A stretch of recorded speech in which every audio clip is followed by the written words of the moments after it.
Hello, আসসালামু আলাইকুম।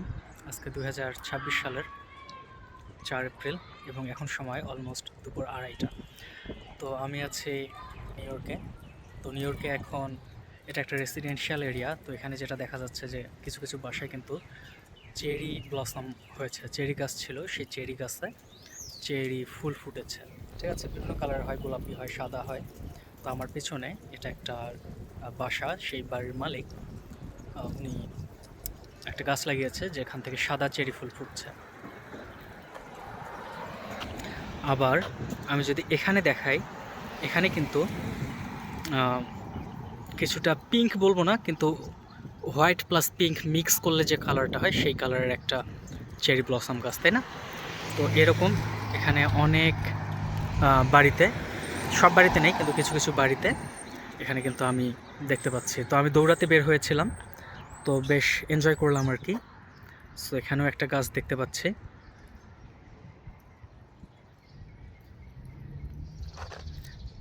এই হলো ঘটনা আর কি। তো আসল চেরি ব্লসম দেখা যাবে ইতে কিছু নির্দিষ্ট জায়গা আছে, সেই জায়গাগুলোর নাম আমি কালেক্ট করে রেখেছি।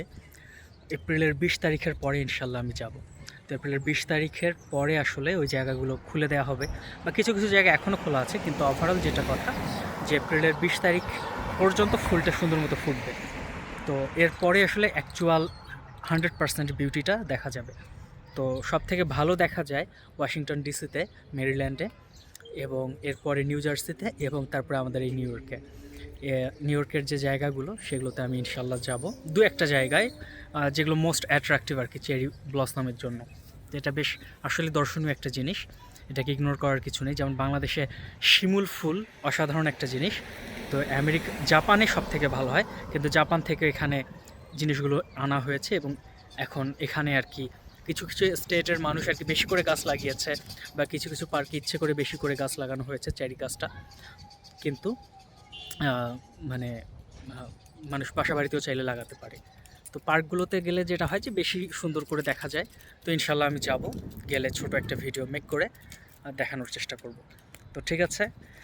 ও যেটা বলছিলাম, আমি দৌড়াতে বের হয়েছিলাম। আমি বেশ এনজয় করলাম দৌড়ানোটা। রোদ ছিল, এখন রোদ নেই। যখন দৌড়ানো শুরু করেছি মোটামুটি 36 মিনিট দৌড়িয়েছি, তার আগে আরও 30-40 মিনিট হেঁটেছি। তো বেশ অনেকক্ষণ ধরে আমি বাইরে আছি, 1-1.5 ঘন্টা ধরে বাইরে আছি। বেশ আমি এনজয় করলাম দৌড়ানোটা। বেশ গুড ফিল করছি। দৌড়ালে যেটা হয় যে স্ট্রেস হরমোন রিডিউস হয়, এবং হ্যাপি হরমোনগুলো রিলিজ হয় বেশি করে। তো আলহামদুলিল্লাহ ফ্রেশ লাগছে। এখন আজকে স্যাটারডে, বাসায় গিয়ে রান্না বান্না, রুম ক্লিন অ্যান্ড কিছু পার্সোনাল ডকুমেন্টেশনের কাজ আছে। সো ইনশাল্লাহ একটা ব্যস্ত সময় যাবে এখন। আর দৌড়ানোর আগে আমি গ্রিন টি খেয়ে নিয়েছিলাম। সো আলহামদুলিল্লাহ বেশ ভালো লাগছে। বাসায় কথা বলেছি বহুদিন পরে, 1 ঘন্টার মতো, এবং ভিডিও কলে কথা বলেছি। সো ওভারঅল আলহামদুলিল্লাহ I am having a good time now. মানে তার মানে এই না যে আমি একদম পৃথিবীর সব থেকে সুখী মানুষ। চ্যালেঞ্জেস আছে, চ্যালেঞ্জেস থাকবে, কিন্তু জাস্ট আমি নিজের জন্য কিছু সময় বের করে নেওয়ার সুযোগ পেয়েছি, এবং চেষ্টা করছি নিজেকে কিছুটা সময় দিতে। এটা সবারই করা উচিত, তাহলে স্ট্রেস দেখা যাবে, স্ট্রেসের মাঝেও আমাদের মেন্টাল হেলথ তুলনামূলক ভালো থাকবে ইনশাল্লাহ। বাই বাই, আল্লাহ হাফেজ।